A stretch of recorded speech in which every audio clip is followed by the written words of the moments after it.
அனைத்து நல்லுள்ளங்களுக்கும் வணக்கம். நான் ஆர்கே பேசுகிறேன். விக்மாசோமோட நெக்ஸ்ட் சேனல். வழக்கமாக உலக செய்திகள், இன்றைய சிறப்பு செய்திகள் நம்ம லெபனான்லேருந்து ஆரம்பிச்சிடலாம். அப்படியே லெபனானுக்கு போகணும் அப்படின்னா அப்புறம் ஈராக்கிலிருந்து சீனா ஒரு வார்னிங் கொடுத்துருக்காங்க. அது இல்லாமல் சுற்றி இருக்கக்கூடிய நிகழ்வுகள், இந்த மாதிரி பல அதிரி புதிரி சம்பவங்களை தான் இன்றைய பதிவில் பார்க்க போகிறோம்.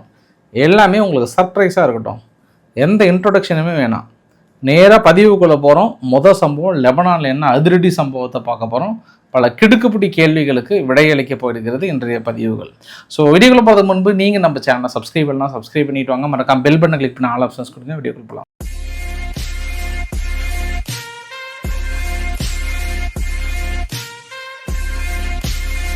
இஸ்ரேல் மீது மிகப்பெரிய ஒரு அதிர்வலையை ஏற்படுத்தியிருக்கிறது. அமெரிக்கா தனது ஆழ்ந்த வருத்தத்தையும் கொஞ்சம் இஸ்ரேல் இதெல்லாம் நாட் குட் அப்படின்ற மாதிரியான ஒரு வார்னிங் மாதிரியும் சொல்லியிருக்காங்க. ஏன்னா காலையில் அந்த பதிவு கூட உங்ககிட்ட ஷேர் பண்ணியிருந்தேன், மறுபடியும் வேணால் உங்ககிட்ட ஷேர் பண்ணுறேன்.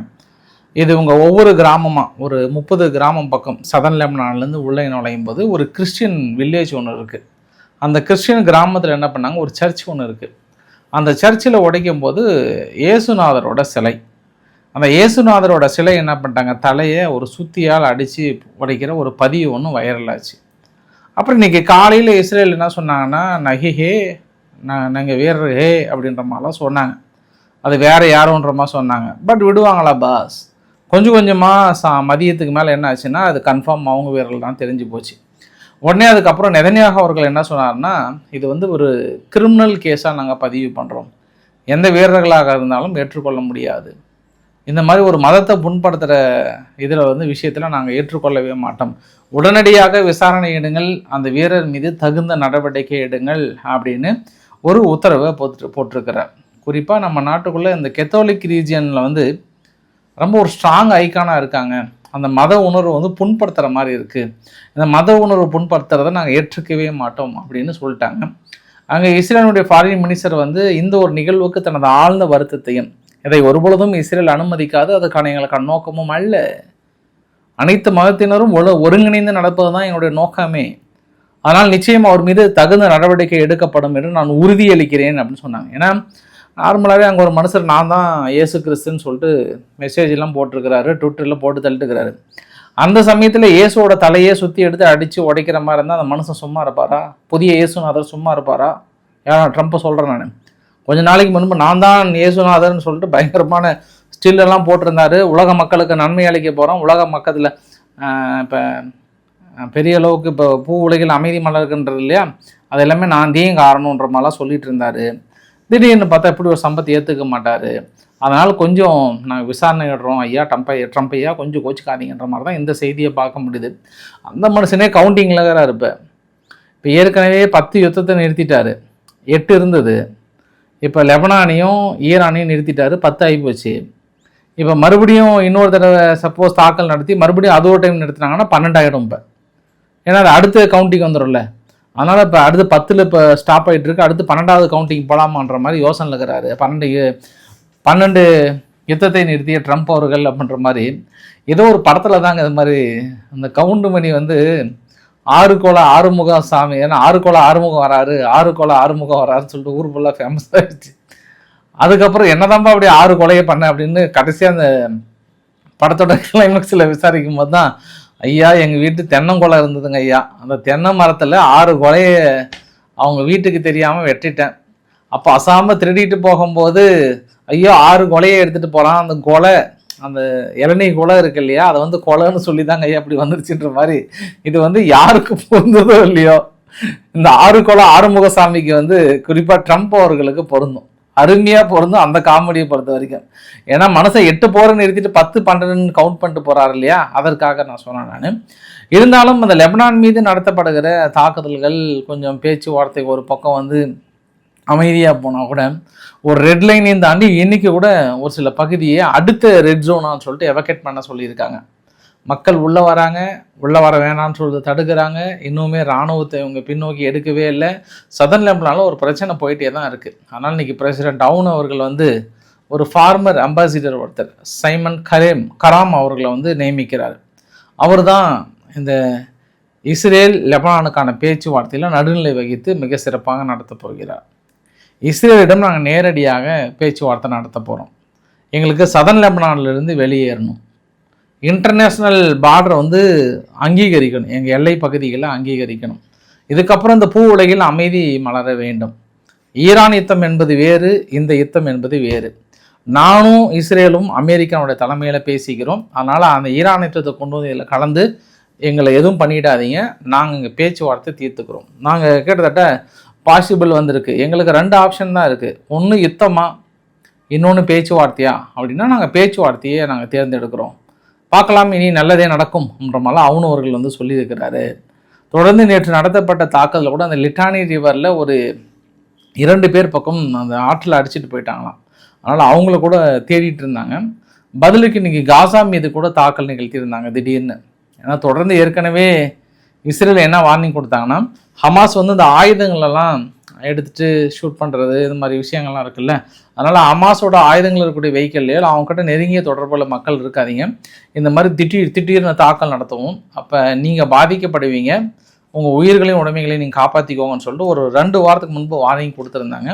அதனால் இப்போ ஹமாஸுக்குள்ளார ஒரு 2 நாளைக்கு 3 நாளைக்கு ஒரு தடவை இந்த மாதிரியான தாக்குதலை நிகழ்த்துறாங்க. இருந்தாலும் பாலஸ்தீன விவகாரத்தில் ஒரு நிரந்தர தீர்வும், ஒரு சுமூக தீர்வும், ஒரு அற்புதமான தீர்வும் கிடைக்க வேண்டும் என்பதற்காக 60 நாடுகள் ஒருங்கிணைந்து பிரூசல்ஸில் கொஞ்சம் நெதன்யாகு அவர்களுக்கு ஒரு ப்ரெஷர் கொடுக்கலாம். இந்த வெஸ்ட் பேங்க் பகுதியில், இந்த காசாவில் இது எல்லாமே அமைதியை திரும்பணுன்றதுக்காக ஒரு ப்ரெஷர் கொடுக்கலான்றாங்க. நீங்கள் 60 நாடுகள் சேர்ந்து இல்லை, 100 நாடுகள் சேர்ந்து கூட நெதன்யாகு அவர்கிட்ட ப்ரெஷர் கொடுக்குறத விட ஒரே ஒரு ஆள் அங்கே ஆறுக்குள்ள ஆறுமுகசாமி இருக்கிறாரில்ல, வரிக்குதிரை வரிசாமி இருக்கிறாரில்ல, அவர்கிட்ட போய் நீங்கள் கோரிக்கை வச்சீங்கன்னா கூட ஏதோ நடக்கும். ஏன்னா அவர் நானே ஏசுன்னு சொல்லிட்டு இருக்கிறாரு. அதனால் வாய்ப்புகள் இருக்குது. மற்றபடியெல்லாம் இல்லைன்னா நீங்கள் இது வேஸ்ட்டாக போய்டும். இந்த பக்கம்லாம் வந்து நீங்கள் கோரிக்கை வச்சிங்கன்னா. உங்களுக்கு 2 நாளாக ஒரு தகவல் ஒன்று சொல்லிகிட்டே இருக்கேன்.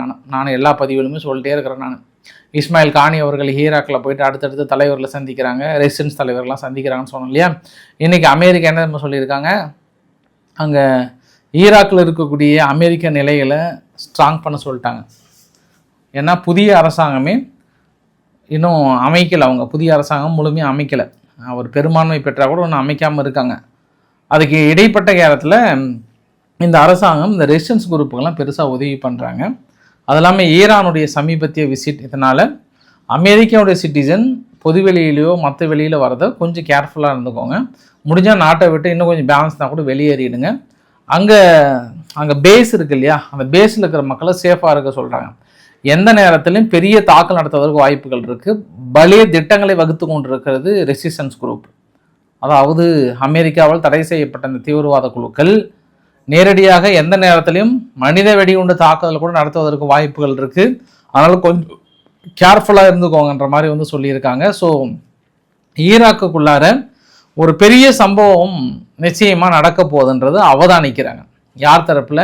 அமெரிக்கா தரப்பில் இந்த நிச்சயம் நடக்கும் என்று அவதானிக்கிறார்கள். காரணம் என்னவென்றால், இப்போ ஈரானுடைய விசிட்டும் தொடர்ந்து ஈராக்குள்ள இருக்கக்கூடிய ரெசிஸ்டன்ஸுக்கும் அமெரிக்காவுக்கு ஒரு சில பிளவுகள் ஏற்படுத்துகிறது. அதை சமாதானப்படுத்துகின்ற ஈராக்கினுடைய அரசாங்கம் என்ன பண்ணுறாங்க, ஈரான் பக்கம் நகர்றாங்க. அதனால் கொஞ்சம் பெரிய சிக்கல். ஏற்கனவே சிரியாவில் இருக்கக்கூடிய ஒட்டுமொத்த நிலைகளையும் ஷிஃப்ட் பண்ணிட்டாங்க. இப்போ ஈரானில் இருக்கக்கூடிய நிலைகள் என்ன பண்ண போகிறாங்க தெரியல. அது குர்திஸ் ரீஜன், ஈராக்கில் இருக்கக்கூடிய குர்திஸ் ரீஜனை இன்னும் ஸ்ட்ராங்காக வலுப்படுத்துகிறாங்க. மக்களே உஷாராக இருந்துக்கோங்க.